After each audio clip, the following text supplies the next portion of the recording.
بارك الله لكما وبارك عليكما وجمع بينكما في أشهد أن لا إله إلا الله وأشهد أن محمدا عبده ورسوله اللهم صل على سيدنا محمد اللهم صل على سيدنا أحمد اللهم صل على سيدنا المهدي وعلى آله وأصحابه ولبيته وذريته أجمعين أما بعد.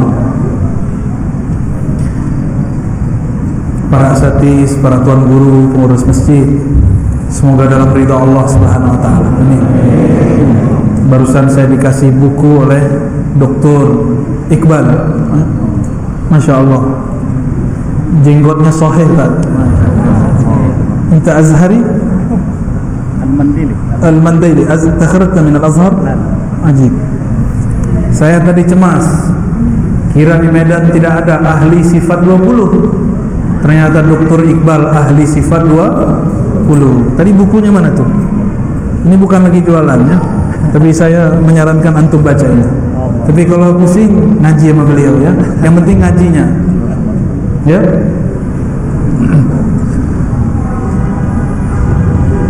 Tema kita apa? Mantapkan akidah azwaja. Ini salah baca jadi zain azwaja. Memantapkan akidah ahlus sunnati wal jamaah. Jadi sering kita ini difitnah. Apa fitnahnya? Ulama Wasliyah, ulama NU, ulama Muhammadiyah tidak ikut Rasulullah, cuma ikut Imam Asy'ari. Bahkan ketika kita bermazhab Syafi'i, apa kata dia? Jika Imam Syafi'i berbeda dengan Nabi, kita ikut Nabi. Itulah perkataan paling konyol yang pernah saya dengar di beberapa tahun ini. Katanya alim, katanya doktor juga, katanya tamatan luar negeri juga. Tapi apa kata dia? Jika Imam Syafi'i berbeda dengan Nabi, kita ikut Nabi. Coba antum bayangkan, Imam Syafi'i beda sama Nabi, mungkin nggak? Hah? Mungkin nggak? Yang semangat dong. Mungkin nggak Imam Syafi'i beda Nabi? Mungkin. Imam Syafi'i itu menuliskan manhajnya dalam kitab Ar-Risalah. Imam Asy'ari ikut Imam Syafi'i dalam bab fikih, karena beliau berguru kepada imam-imam yang bersambung silsilah ilmunya kepada murid-murid Imam Syafi'i. Kata kawan, tidak usah ikut Syafi'i, ikut Bukhari aja. Pernah dengar gak? Benar? Gimana cara jawabnya?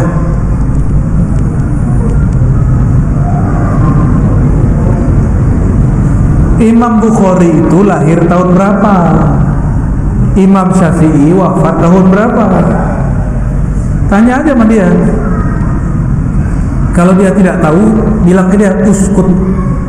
Man kana yu'minu billahi wal yawmil akhir falyaqul khairan aw liyasmut. Kalau ente enggak punya data, diam. Jangan pakai logika dangkal. Itu logika dangkal. Imam Syafi'i punya murid di Makkah, namanya Abdullah bin Zubair Al-Humaidi. Saya sering bahas ini, tapi nggak apal-apal juga kan. Barusan kan tes itu, apal apa tidak? Ya, katanya jamaah Al-Yutubiyah. Iya, berarti belum sahih itu ya. Imam Syafi'i dulu punya asisten, khadamnya dia, namanya Abdullah bin Zubair Al-Humaidi. Siapa namanya? Abdullah bin Zubair Al-Humaidi. Lambat semuanya. Emang susah ngapal namanya. Bener. Tapi ngapal duit mudah ya. Imam Humaidi ini kemana Imam Syafi'i berguru, dia khidmah bawakan kitab Imam Syafi'i. Maka gurunya Imam Syafi'i, gurunya dia. Tapi dalam fikih dia berguru ke Imam Syafi'i. Syafi'i. Fabarakallahu alaihi, Allah memberkati hidupnya, ilmunya. Imam penyusun Sahih Bukhari, kitab paling sahih setelah Al-Quran. Hadis pertama dalam Sahih Bukhari, hadis innamal a'malu binniyat, diriwayatkan dari murid Imam Syafi'i ini. Karena berkah beliau berkhidmah kepada Imam Syafi'i. Apa kata Imam Bukhari? Wa bilai qala haddatsana Abdullah ibn Zubair al-Humaydi qala haddatsana Sufyan qala ila akhir sanad. Jadi beliau menyebutkan, aku mendengar guruku Sufyan, guruku Humaydi berkata. Humaydi berkata, guruku Sufyan bin Uyainah, gurunya Imam Syafi'i. Waktu dulu diajak Humaydi ini belajar ke Imam Sufyan bin Uyainah. Jadi ulama dulu nggak ada gengsi bawa murid kepada gurunya supaya satu tingkatan dengan muridnya, nggak malu. Kalau sekarang kan gengsi. Saya punya kawan, dia juga guru sanad. Saya tanya, kamu dapat sanad dari mana? Oh, dari Sanu. Boleh saya tanya di mana dia? Oh, nggak bisa. Itu anak-anak jadi ustad, ya. Jadi ustad tapi childish, mau jadi pemburu sanad tapi nggak mau berbagi, maka sanadnya segitu-gitu aja. Tapi kalau kita bilang, oh di sana, nanti Allah bukakan lagi sanad yang baru. Oh di sana, nanti dibukakan lagi sanad yang baru. Ya, jadi jangan pelit. Ini punya sanad kok pelit, belum tentu masuk surga juga ya. Jadi Imam Bukhari, pengarang Sahih Al-Bukhari, itu murid dari muridnya Imam Syafi'i. Gimana? Jadi masih ikut Imam Syafi'i nggak? Yakin? Siapa nama guru Imam Bukhari? Abdullah bin Zubair Al-Humaydi. Siapa nama gurunya? Syafi'i. Dapat? Apa enggak? Insyaallah. Insyaallah. Begitu juga Imam Muslim datang ke Mekah cari murid Imam Malik, ketemu, dan itu menjadi hadis pertama dalam hadisul iman, hadis tentang dialog Sayyidina Jibril dengan Sayyidina Muhammad sallallahu alaihi wasallam.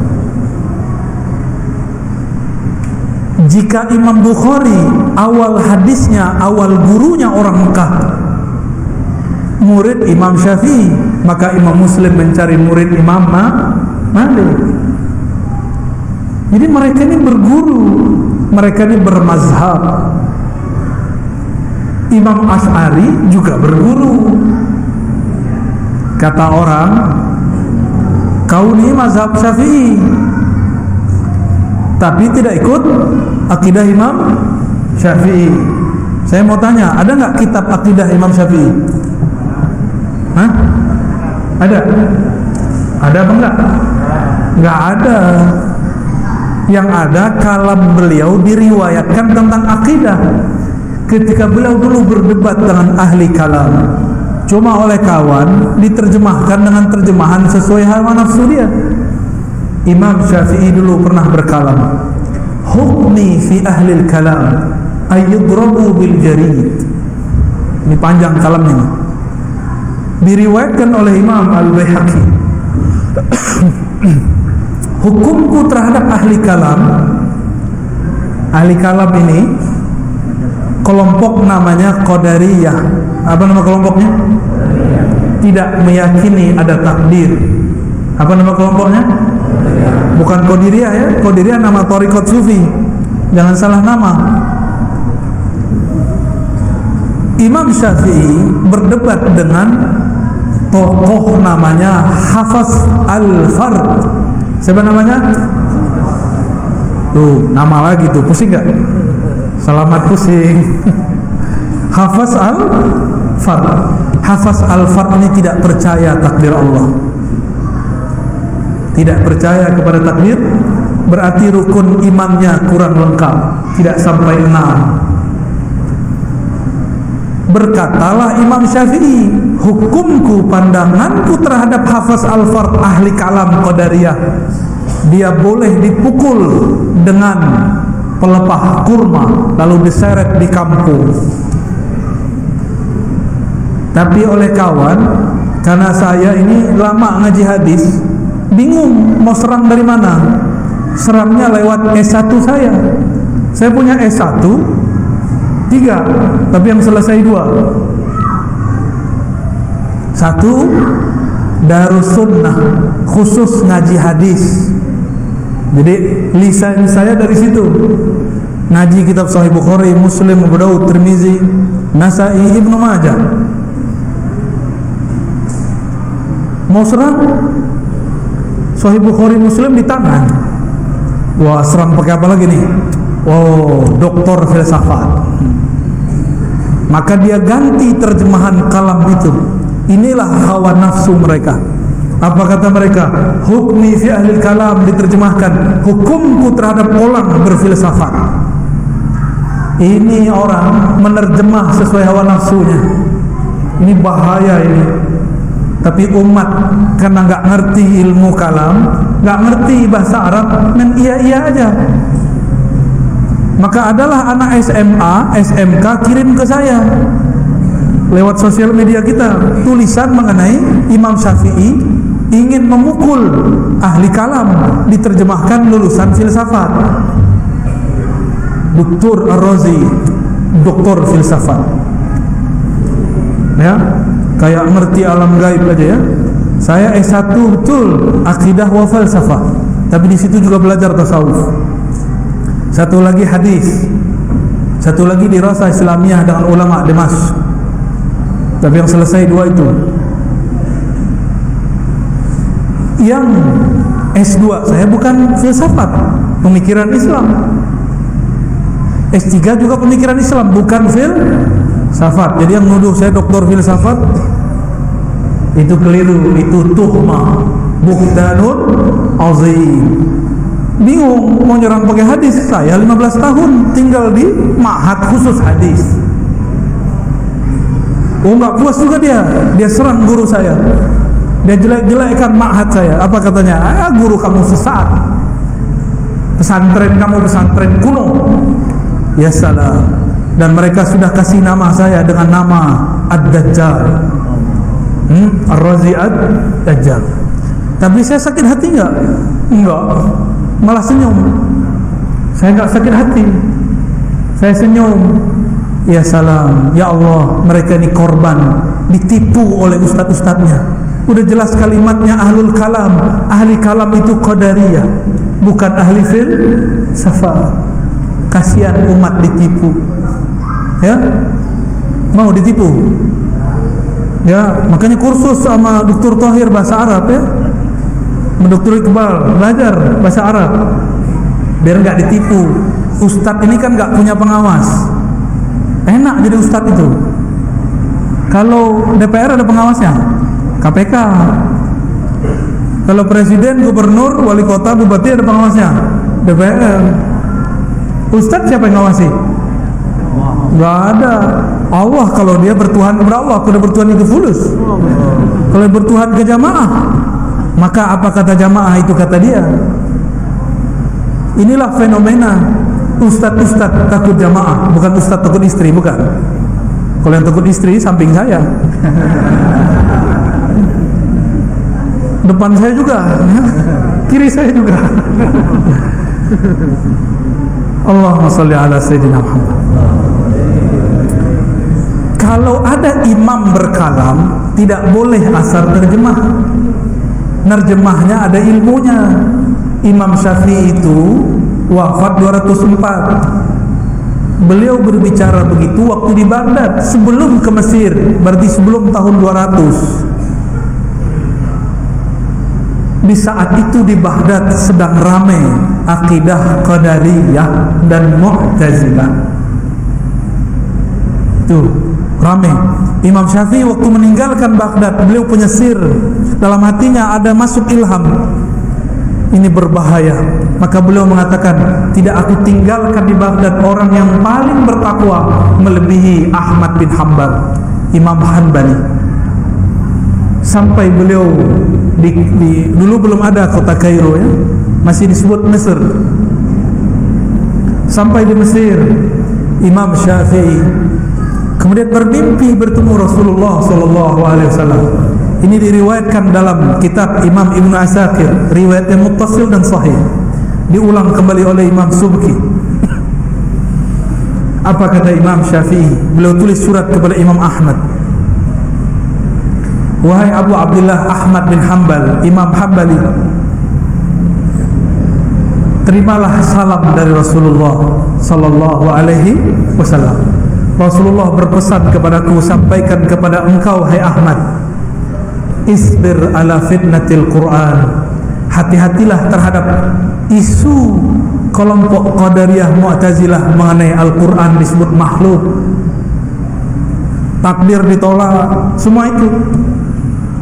Imam Syafi'i wafat tahun 204, surat sampai kepada Imam Ahmad tahun 218 Hijriah. Al-Ma'mun berganti akidah dari Ahlussunnah ke Syiah lalu menjadi Qadariyah Mu'tazilah. Maka dia penjarakan Imam Ahmad bin Hanbal karena tidak mau mengikuti akidah Mu'tazilah.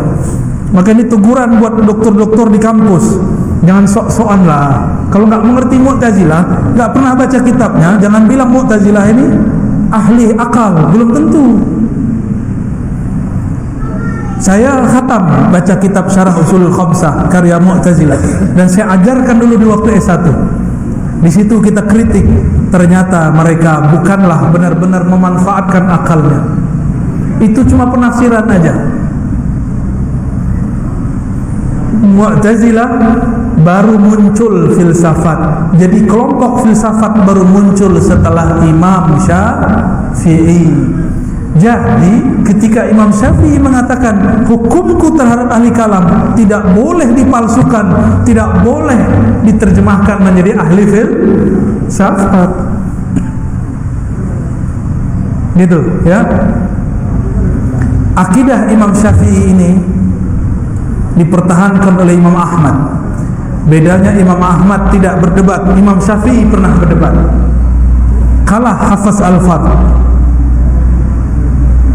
Lalu Imam Ahmad punya murid dan punya kawan. Nama kawannya Al-Karabisi, Husain Al-Karabisi. Imam Husain Al-Karabisi ini dia mengambil sikap Imam Syafi'i berdebat. Dia dulu sering tinggal di rumah Imam Syafi'i, Imam Karabisi. Jadi Imam Karabisi ini punya murid nanti, begitu juga Imam Ahmad punya murid nanti, sama namanya Zakaria As-Saji. Dari beliaulah kemudian turun ke Imam Abul Hasan Al-Asy'ari. Maka akidah Ahlus Sunnah yang diriwayatkan Imam Asy'ari bersambung kepada 3 imam sekaligus. Imam Ahmad, lalu gurunya Imam Ahmad Syafi'i, lalu gurunya Syafi'i Imam Malik. Bersambung, bahkan bersambung kepada Imam Sufyan bin Uyainah, Sufyan Ats-Tsauri, Ibnul Mubarak, dan imam-imam yang lain yang mungkin kalau disebut namanya jenggot antum bisa rontok ya. Jadi akidah Asy'ari itu bukan akidah buatan Imam Asy'ari. Imam Asy'ari hanya meriwayatkan akidah Imam Ahmad. Imam Ahmad hanya mengajarkan akidah Imam Syafi'i. Bismillah.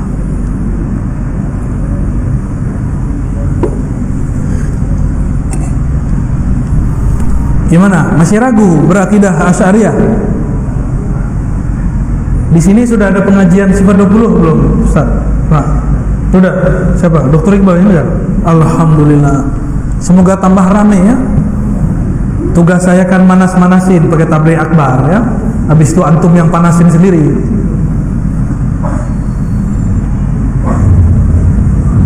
Ahlus Sunnah itu tauhidnya diriwayatkan oleh 2 golongan ulama. Satu ulama ahli akal, tadi Imam Asy'ari. Ada juga ulama ahli qalbu. Imam Asy'ari juga berguru ke ahli qalbu, namanya Imam Junaid, Imam Ruwaim, dan imam-imam yang lain. maka saya melihat lebih dari 80% ulama sufi di dunia itu berakidah Asy'ari. Benar nggak Ustaz? Di Al-Azhar begitu nggak? Ya, Al-Habib Omar di Yaman akidahnya apa? Asy'ari. Mazhabnya apa? Syafi'i. Syekh Ali Jum'ah, Syekh Yusri di Mesir, akidahnya apa? Asy'ari. Mazhabnya apa? Syafi'i. Thariqatnya apa? Thariqatnya Syaziliyah. Syaziliyah. Mereka juga berthariqah. Syekh Ali Jum'ah juga berthariqah Qadiriyah, juga berthariqah Naqsyabandiyah. Lalu beliau membuat thariqah sendiri, thariqah Siddiqiyah Aliyah. Ya. Syekh Yusri bangun thariqah sendiri, Siddiqiyah Yusriyah. Jadi thariqah itu masih berkembang sampai sekarang. Kalau si imamnya, mursyidnya menguasai ilmu thariqah, metodologinya, dia boleh mengembangkan thariqahnya. Inilah hebatnya ulama-ulama ahli qalbu. Dan Syekh Yusri punya kitab akidah, Syarah Aqidah Al-Muhammadiyah, seingat saya, ya. Barakallahu lahum ajma'in, ya. Maka ada nggak sufi orang tarekat akidahnya bukan akidah Asy'ariyah? Ada nggak? Nggak ketemu saya, kecuali sebelum Asy'ari lahir. Kecuali ada satu, Sidi Ahmad Al-Humari. Beliau orang Tonja, tapi beliau sebenarnya akidahnya hampir sama dengan akidah Imam Asy'ari. Cuma beliau ini kan mujtahid mutlak, bisa buat mazhab sendiri. Seorang mujtahid haram ikut mujtahid yang lain. Kalau antum ini udah mujtahid belum? Apa? Ahli jahid? Mujtahid belum? Ahli jahid sudah. Cukup? Mau tanya jawab? Ya, tanya jawab ya. Tafadhol. Assalamualaikum warahmatullahi wabarakatuh. Jika saya melihat kaum muslimah dan seperti yang akan melakukan, apakah seluruh amalannya juga wajib, sholat, puasa dan sebagainya? Apakah menjadi sholat al-falak pasal suaminya dan dilamati dengan pertahuan maka dari masyarakat masyarakat kaum muslimin? Ulama Asy'ariyah yang nazariyah akliyah, ahli akal, ini agak ketat. Siapa yang membendakan, menjisimkan Allah, maka dia kufur, tapi bukan murtad. Kufur nikmat akal. Inilah mauqif para ulama kita. Bahkan Imam Sufi seperti Abu Said Muhammad Alawi Al-Maliki menggunakan itu dalam kitabnya Fahmun Nusus. Siapa yang membayangkan Allah itu dengan sifat-sifat benda, berada di suatu tempat, berpindah-pindah, maka dia telah menyembah berhala. Begitu perkataan Abu Said Muhammad Alawi Al-Maliki. Itu beliau udah marah itu ya. Dulu masih mau mencari titik temu dengan kelompok yang tadi itu. Tapi lama-lama beliau sudah tidak tahan karena dianggap tauhid oleh kelompok yang tadi antum sebut itu. Lalu saya gimana? Saya dalam bab akhliyah ikut beliau, tapi bab sejarah rohani saya dapat satu hadis dalam Sahih Muslim. Di Sahih Muslim, Allah Subhanahu wa taala pada hari kiamat jaa ila qaumin, datang kepada suatu kaum bi suratin lati la ya'rifunaha, dengan surah, dengan tajalli, manifestasi yang mereka tidak pernah lihat, yang mereka tidak kenal. Lalu Allah yang tadi menjelma itu mengatakan, ana rabbukum, aku Rabb kalian. Apa kata kelompok ini? Kamu bukan Tuhan kami. Lasta bi rabbina, kamu bukan Tuhan kami. Lalu datang Allah bi suratil lati ya'rifunaha. Allah datang dengan formulasi bentuk yang mereka kenal. Ini namanya tajalli. Allah memantulkan sifatnya. Karena Allah tidak bersurah, tidak berbentuk. Allah Maha Suci dari berbentuk. Berarti ada hadis, cuma dari jarak antara dia menunggu Allah datang pertama dengan Allah datang kedua, itu jaraknya ribuan tahun. Mereka tertahan di padang mahsyar. Jadi mereka masih dapat posisi. Itulah posisinya. Beda dengan orang-orang al-mutahabbina fillah, yang saling mencintai dengan dalam ruhullah.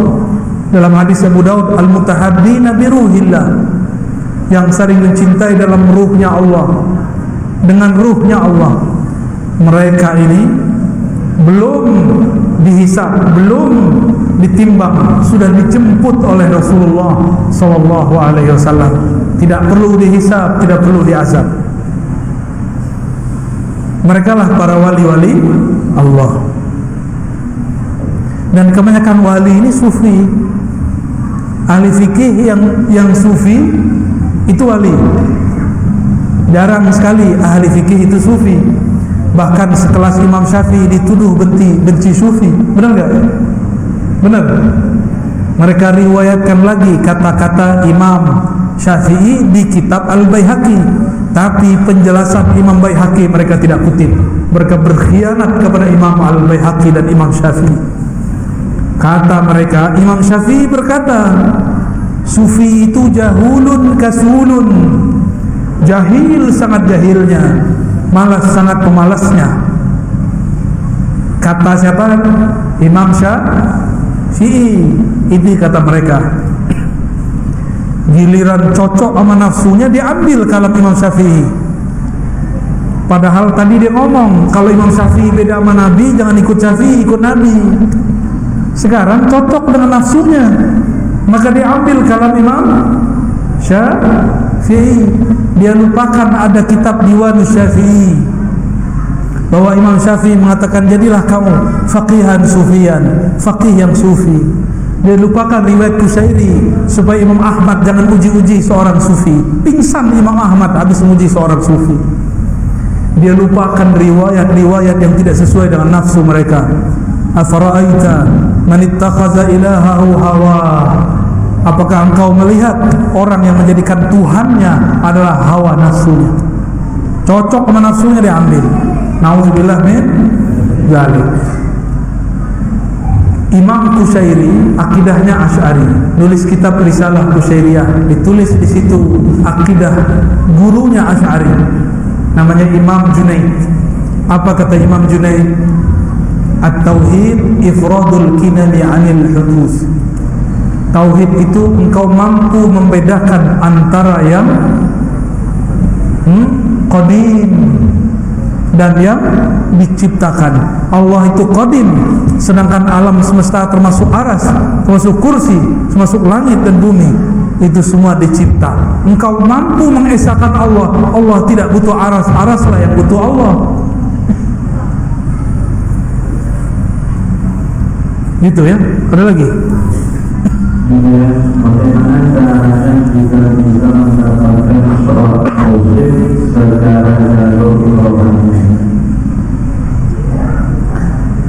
Mendapatkan mursyid rohani, ruh itu adalah kiblatnya kolbu.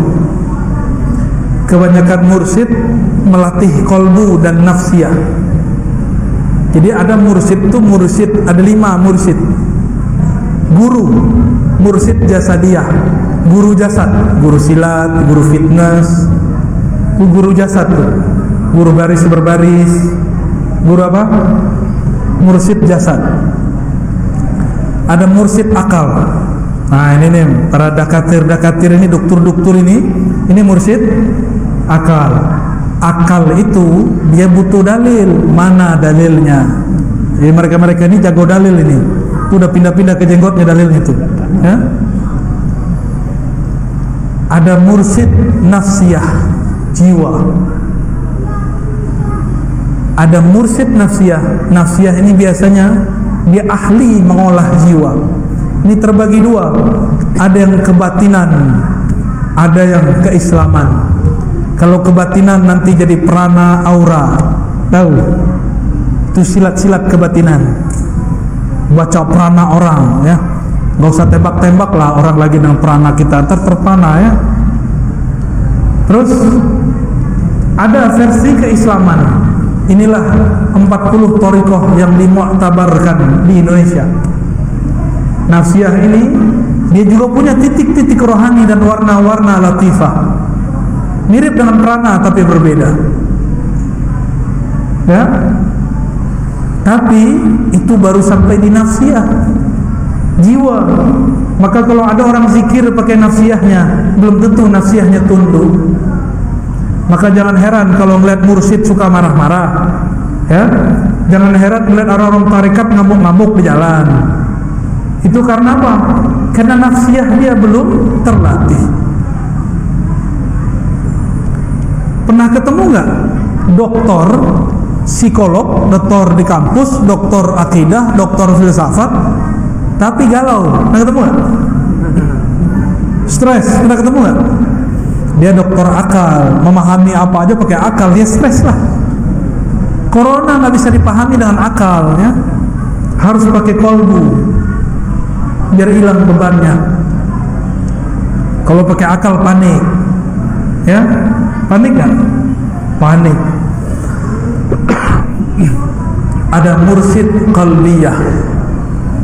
Ini mursyid tadi dia sudah berhasil mengalahkan jiwanya dengan puasa, dengan zikir, dengan suluk, dengan khalwat. Tidak semua orang suluk berhasil. Makanya mursyid-mursyid ini kalau hobinya talqin, yang ditalkinnya pejabat jadi bahan cerita. Saya habis talqin gubernur, saya habis talqin doktor, saya habis talqin. Emang itu apa? Begitu. Saya baru mentalkin 1000 orang. Itu bentuk narsis gaya jadul. Kalau kayak anak-anak muda ini foto sama ustadz pasang di, ya sama begitu. Siapa yang ngomong? Bukan saya. Ibrahim Al-Matbuli punya murid namanya Abdul Wahab Asy'arani. Beliau tulis begitu. Ciri-ciri mursyid yang belum selesai nasihatnya masih riya. Dia girang kalau mentalkin pejabat. Dia girang kalau muridnya banyak. Dia sedih kalau suruh suluk sebelah lebih ramai daripada suluk dia. Kalau kampus akliyah nafsiyah, kampusnya sepi, pendaftar dia sedih juga, stres juga ya. Mirip-mirip stres itu. Bedanya ini stresnya masih bisa dilawan pakai zikir, di kolbu dinasnya, di jiwanya. Disebut kolbu, disebut ruh, disebut sir, khafi, akhfa. Itu semuanya nama-nama nafsiyahnya, bukan kolbunya ruhani. Tapi baru kolbunya nafsiyah. Maka kadang-kadang orang dengan zikir-zikir 7 lataif ini suka ngintip-ngintip kolbu guru. Ya, janganlah intip-intip ya. Kalau itu cahayanya lebih terang dari cahaya antum, sama seperti melihat matahari, silau bisa buta matanya. Kalau kita ini berniat jadi murid, jangan intip-intip lah mursyid. Ya, kecuali Allah kasih unjuk, Allah perlihatkan mukasyafah, itu lain. Ini ciri-ciri mukasyafah dari Allah. Allah yang bukakan tanpa diminta. Ciri-ciri mukasyafah nafsiyah berasal dari waswas syaitaniyah. Kita lihat-lihat, lihat satu-satu. Sudahlah. Mau sampai kapan antum begitu? Ya, banyak yang begitu. Saya kemana-mana jalan Pak, coba-coba sama orang, coba dilirik-lirik. Sudahlah, cukup husnuzon kepada orang, ya, husnuzon kepada orang. Kalau kita husnuzon, nurnya pindah kepada kita, nurnya mengalir kepada kita. Oke, sama itu yang pakai prana-prana, aura-aura, sama itu. Tapi kalau mursyid qalbiyah, dia sudah sampai pada maqam ihsan yang nomor 2. Fa in lam takun tarah fa innahu yarah. Jika engkau tidak merasa memandang Allah, maka yakinilah Allah sedang memandangmu, menatapmu. itu orang sudah jadi wali Allah. Jadi siapa yang berhak jadi mursyid, minimal dia masuk ke alam qalbiyah. Jadi jangan buru-buru juga ngangkat khalifah, ya, ngangkat wakal talqin. Sampai dulu dia ke makom qalbiyahnya, dia merasa dipandang oleh Allah, bukan merasa dipandang murid. Ini antum mandang saya, siapa yang gerakin? Allah. Maka saat itu Allah mandang saya, namanya pandang wajhur rububiyah. Jika Allah langsung memandang tanpa lewat makhluknya, disebut wajhul uluhiyah, memandang dengan ahad zatnya. Oh, itu panjang lagi ceritanya itu, ya. Cukuplah. Ini saudara masalah sholat. Mengapa sholat kita kepada kita tidak terasa nikmat, padahal dalam sholat itu hakikatnya kita menghadap bertemu dengan Allah. Sholat kok nggak nikmat? Lagi makan apa? Kalau di Medan yang paling enak apa? 3 apa? Bika Ambon. Apa lagi? Orang Medan kok makan bika Ambon? Gimana ceritanya? Tapi kalau teman-teman saya ini yang paling enak katanya duren. Cuma sayangnya durennya lagi nggak musim. Alhamdulillah dapat juga, mabuk juga tadi ya. Lagi makan durian, yang diingat kata dokter, hati-hati, tar perutmu GERD, perutmu nanti asam lambung. Jadi mau makan mikir-mikir. Jadi nikmat nggak? Makan tuh jangan dengan perasaan, makan tuh pakai lidah, minta izin kepada Allah. Bismillah ya Allah, izinkan aku makan. Nikmati itu makanan, nikmat tuh makanan. Orang berumah tangga yang tidak menikmati berumah tangga, berarti yang dia pandang itu bukan bininya, bukan lakinya. Mungkin yang terbayang bagi dia muka orang lain. Dia sentuh tapi yang terbayang orang lain. Nggak bahagia. Hadirkan kekasih kita, jasadnya dan ruhnya. Lagi sholat ini tubuh kepada Ka'bah, mata ke tempat sujud, kalbu ke nama Allah dan sifat Allah, ruh kepada ilah zatullah, zatnya Allah subhanahu wa ta'ala. Tahu nggak ruhnya di mana? Nggak tahu, apalagi tentang Allah.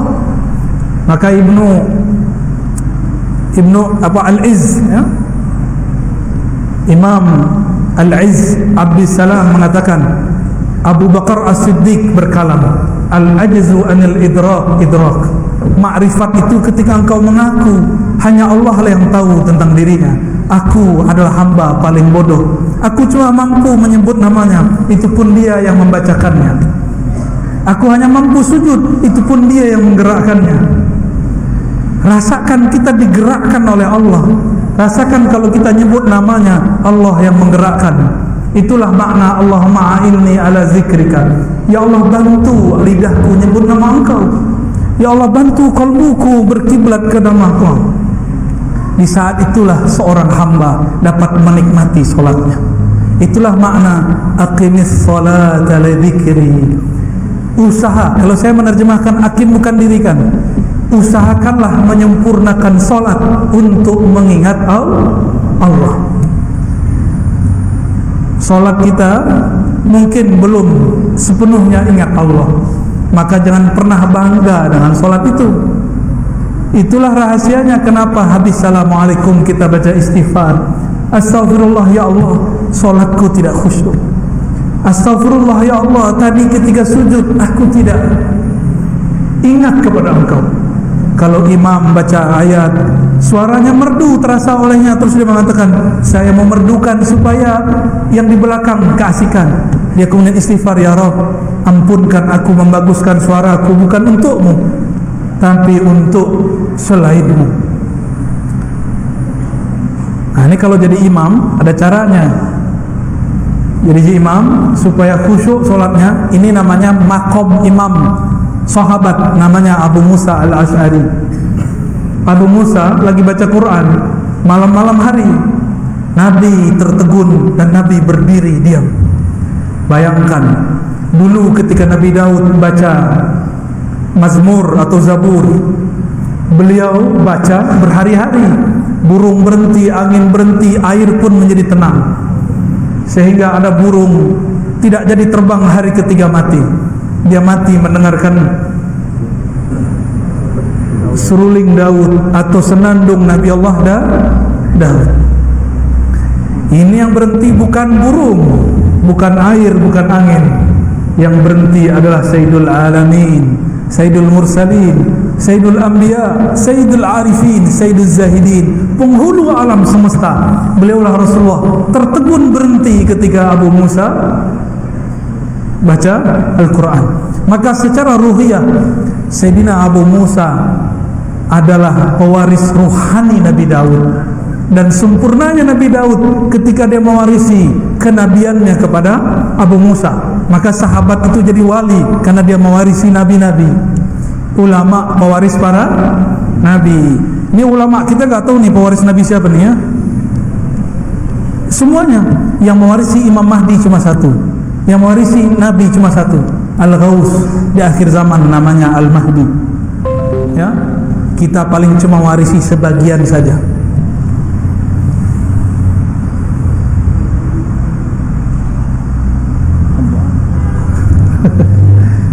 Cukup ya. Saya 5 kali, 5 tempat berhasil Dr. Thohir menyiksa saya ya. Besok ada lagi? Subuh insyaallah. Subuh apa? Subuh, duha dan Jumat. Masya Allah 3. Kata Dr. Thohir cukup katanya ya. Saya takut sama dia ya. Baik Bapak Ibu yang muliakan Allah, apabila orang-orang meragukan akidah Ahlus Sunnah, maka bawalah sanad. Apabila orang meragukan nasab habaib, bawalah nasab. Apabila orang meragukan thariqat, bawalah ijazah. Ya. Apabila orang meragukan Allah Subhanahu wa taala, bawakanlah hujjah-hujjah mengenai wujudnya Allah Subhanahu wa taala. Semoga kita yang hadir malam ini diberkahi oleh Allah Subhanahu wa taala. Semoga umat Nabi Muhammad ini diberikan kesabaran, ketabahan, ditancapkan kalimah tauhid la ilaha illallah dalam kalbunya, ditumbuhkan cinta kepada Rasulullah sallallahu alaihi wasallam, dikembangkan, dipancarkan cahaya dari dirinya, dari dalam pikirannya hanya mencintai Allah dan kekasih Allah Nabi Muhammad sallallahu alaihi wasallam. Ala hadhihi da'awat wa hadhihi al-maqasid wal ghayat. Al-Fatihah.